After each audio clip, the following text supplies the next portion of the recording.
Hey guys, welcome to day number 5 of Load Mini 824. I had a little bit of a busier end of load, so I fell behind with my videos. I was able to get layouts completed and uploaded to the Circle Gallery, but my videos, well, they're in various states of editing. So this particular video I filmed during our ScrapHappy Together session, and Alice usually hosts those, but she was busy with her son's swim meet, so she asked me to host it.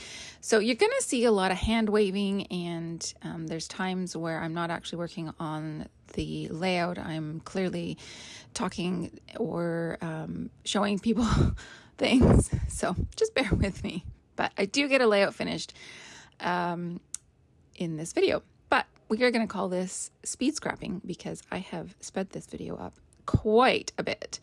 There's a lot of opportunities in this video where I'm just chatting to the camera.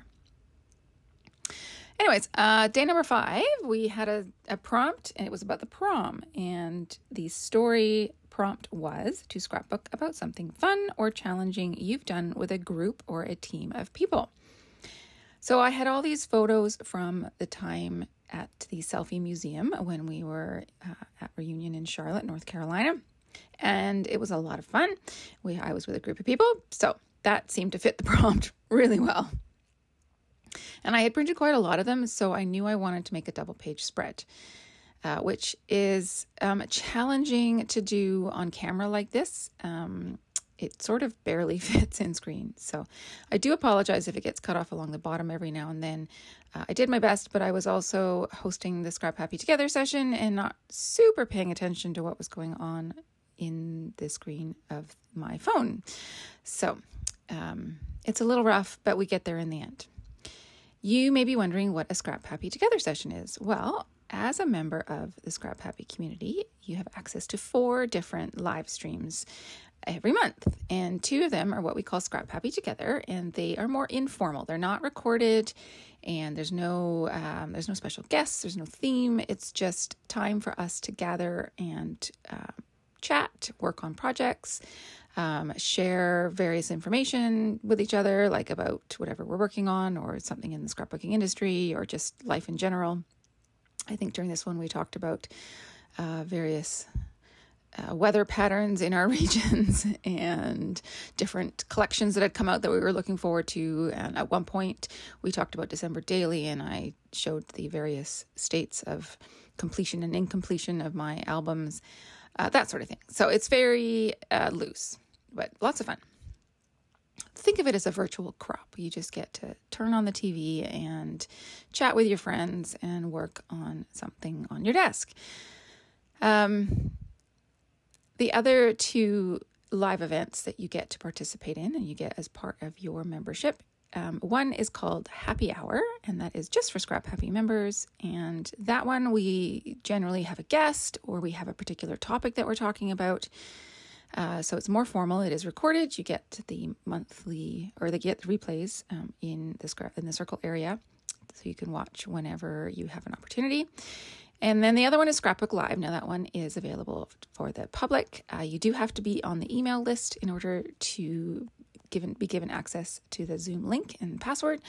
But Alice eventually posts those videos over on the ScrapHappy YouTube channel. So those are available for the public, and those are when Alice works with the monthly kits from the scrap room and creates a layout live on film. So, there's lots of different fun things that we do as a group with ScrapHappy. So if you're interested in joining our group, I will put a link in the description below, and you can take a look and see if it's for you. So for this layout, because I had so many photos, I knew I wanted to make a double-page spread. And I have been working with my August Counterfeit Kit for the rest of this load, but I knew that I didn't have 2 pages of the same pattern for the background. I mean, I could have pulled in cardstock and used various other pages, but this particular story, I wanted to have a happier vibe, and that it's not that the papers in my kit are unhappy, but a more cheerful, bright, vibrant vibe to my papers than I currently had available in my kit. So I went to my recent acquisition of Chamel's new Reasons to Smile collection. And it took me kind of a hot minute to figure out how I make double page layouts, because I haven't made one in quite a while, and I have a different sort of style for my double page layouts than I do for my single page layouts. And so I had to kind of remember how I like to do them. And my typical design style is I like to have two either pieces of cardstock or two pieces of the same pattern paper in the background. And generally, if it's a pattern paper, it will have like a repeating single color pattern or a very subtle pattern, that kind of thing. And then I bring in two other pieces of pattern paper. One I cut into a big block and I put over the divide, not symmetrically though. Usually it's kind of like a 2/3, 1/3 sort of divide of that background piece of pattern paper. So that's that purple wood grain that you see in the background. And I think this one is cut to about 8 inches by 12, maybe. And then I take the other piece of pattern paper and typically I cut it in half. And so I'll have that big, long 6x12, 6x24 kind of canvas to work with. Now, I don't always have it run the full width. And you'll see on this one, there's a bigger margin on the right than there is on the left. Total width is maybe 20 inches out of the 24 width that you're working with here. But I find that having those two pieces placed over the divide in the middle of the page really gives me a good spot to mount everything else. So I have lots of real estate for photos and journaling cards. If I have any larger pieces of ephemera like tickets or postcards or anything like that, I've got lots of space to work with. And in this one, I don't go sort of outside of the border of the pattern paper, but in other layouts I have for sure. Like I just treat that like I would any piece of pattern paper on my single page layouts. I can go outside of it if I want to, if I feel like the story or the layout calls for it. But quite often I stay within that sort of set space. And then I will add things like borders. So the multi-striped piece of paper I cut into 2-inch strips and then used an edge punch, and that's all along the bottom. That bit of heart paper that I just added was from one of Chamel's cut apart sheets. And then I do come in a little bit later with some washi tape that goes at the very top of that purple box. I was just feeling like it was, I don't know, it needed a little bit of framing, more framing.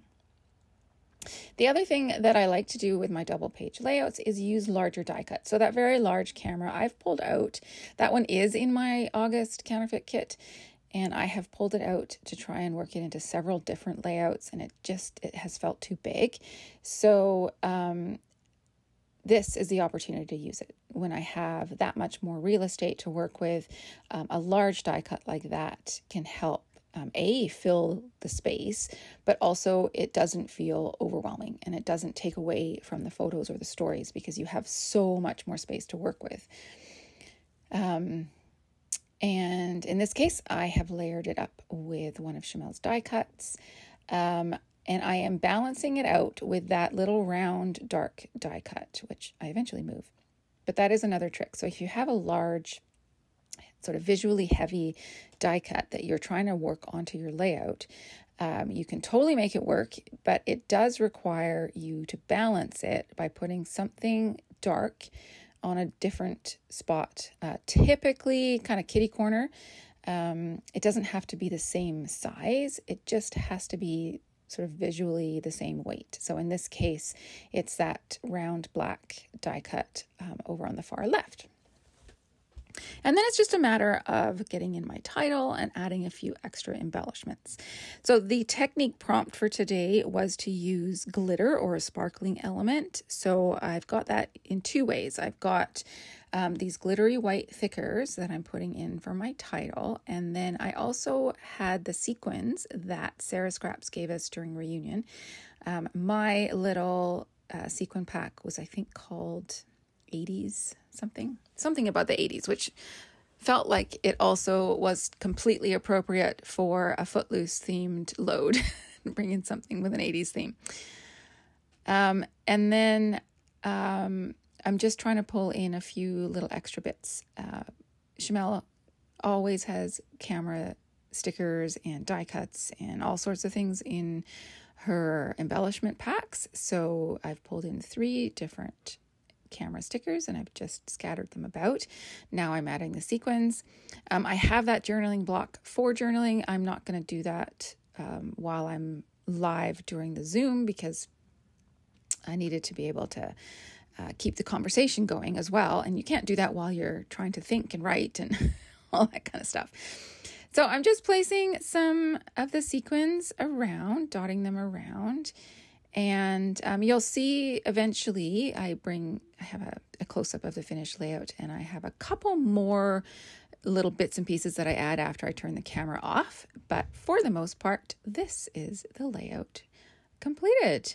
So thank you so much for joining me, and I will see you again soon for day number 6.